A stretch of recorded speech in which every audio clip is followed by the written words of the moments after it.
Albie, it's wonderful to speak with you again all the way from Cape Town. Thank you so much for taking the time. It's a great pleasure. I know it's morning your time, it's evening our time. My colleagues and I were in South Africa with you a year ago in Cape Town, and your work and your contributions to civil rights, human rights, equality in South Africa were such an inspiration to me that when I came home and my husband asked me, "How was your trip to South Africa?"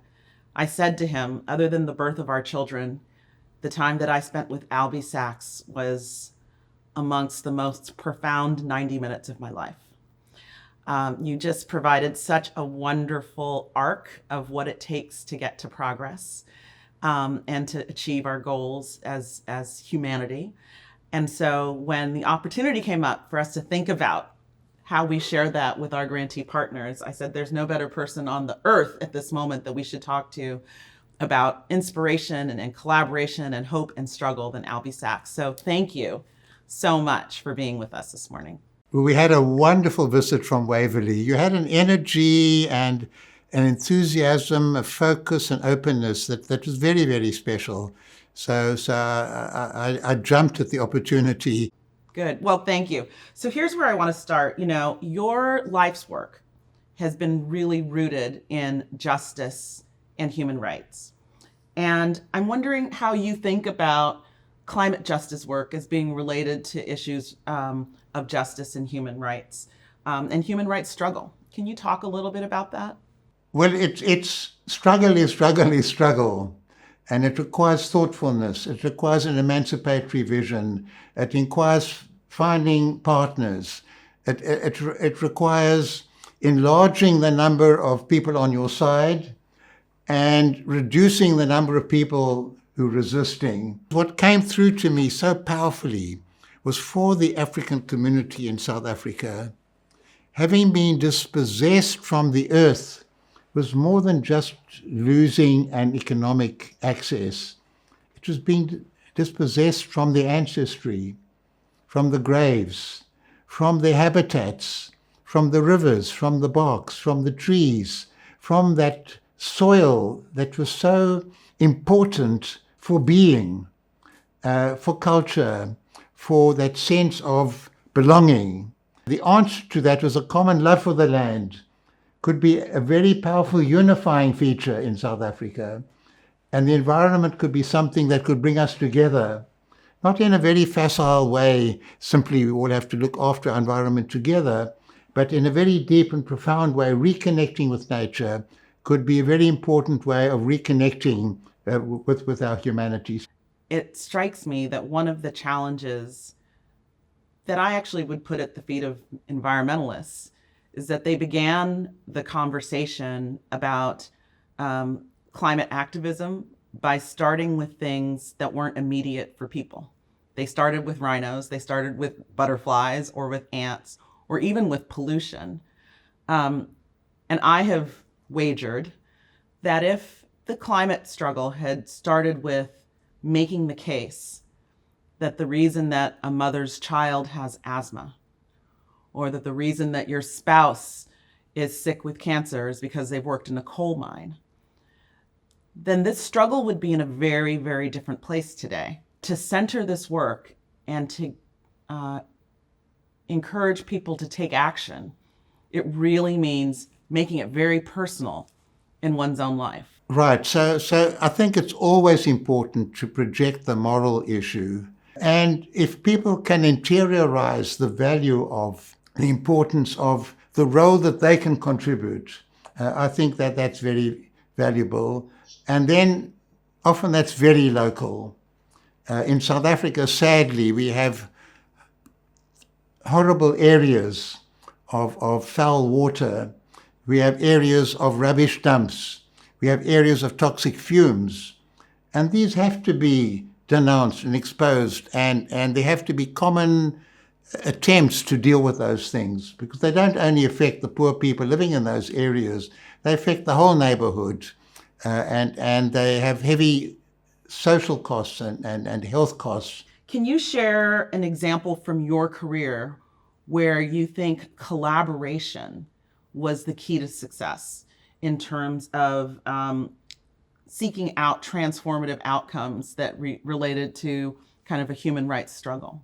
What the South African environmental people have developed under some very thoughtful leadership is this notion of the just transition.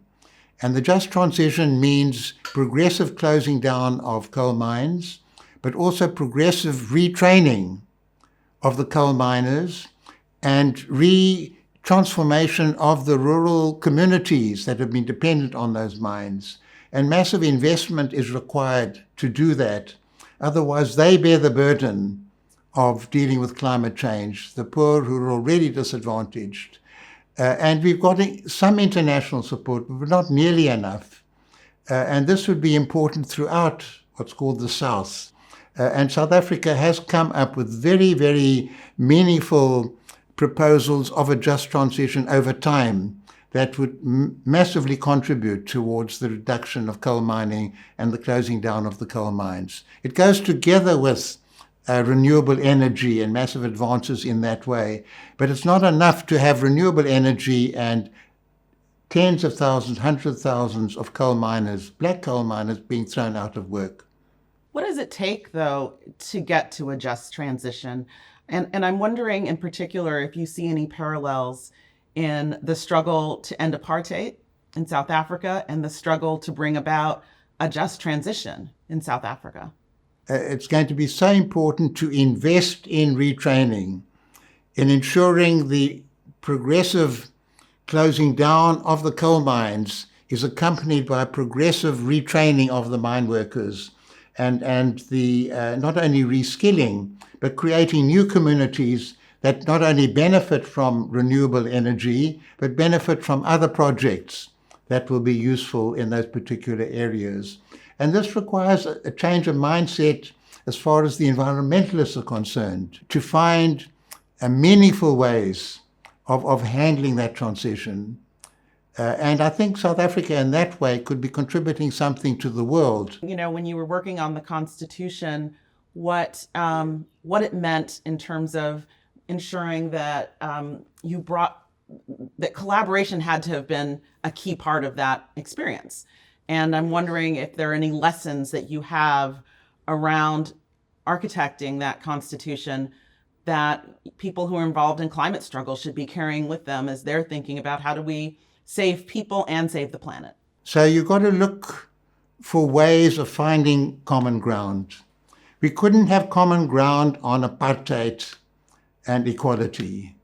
It had to be non-racial, and we afterwards added non-sexist. But that provided, once you've got agreement on core principles, you can be very flexible on what we call the right to be different and that diversity. And we found that was very important. We also found there were people we used to call them the enemy.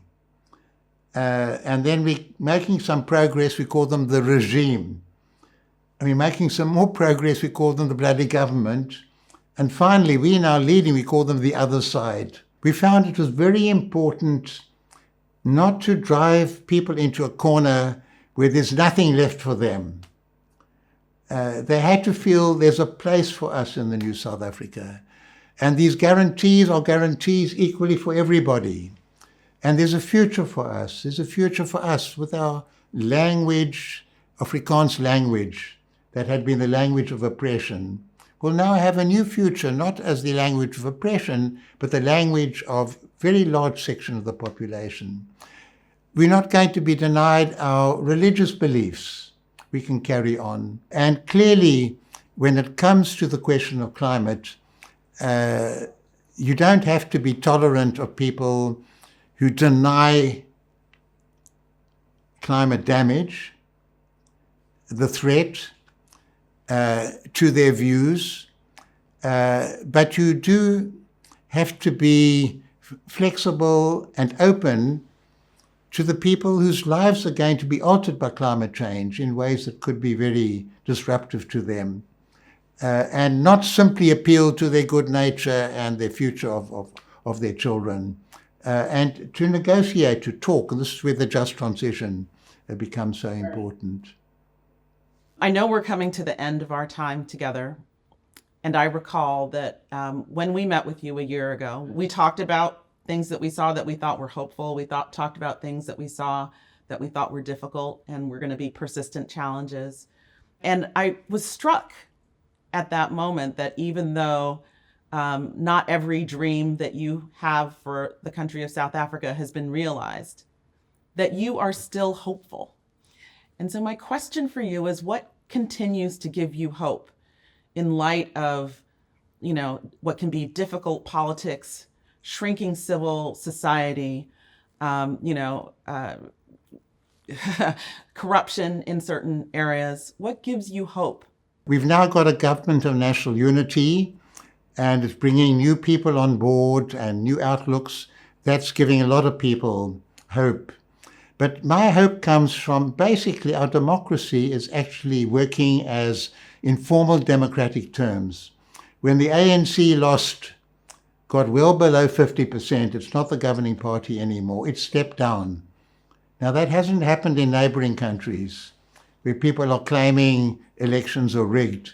Our elections are not rigged. We have a very open society. We have great investigative journalists. We have a lively population. Our people are not downtrodden. They speak their minds. There's beautiful culture emerging, great criticism, lively student population. There's a lot of positive energy in South Africa, and people speak out very openly. Now, I've lived under apartheid, where our books were banned. My books were banned, where people were thrown into jail without a warrant, where people were pushed off their land without any justification, simply based on race. The transformation from that has been huge. It hasn't gone nearly far enough. We still have massive inequality, still based on race. We still have huge unemployment. There's so many things that are unacceptable, but we know about those things. And that's what gives me positive energy. And it's basically because our constitution in that sense is working. As I think I mentioned, we're not a fair society, we're not a safe society, but we're an open society. And that means plenty. There's no better note to end on. Albie Sachs, thank you so much for your wisdom, for your courage, for your commitment, and for your insights into how we can do better. Thank you. Thank you.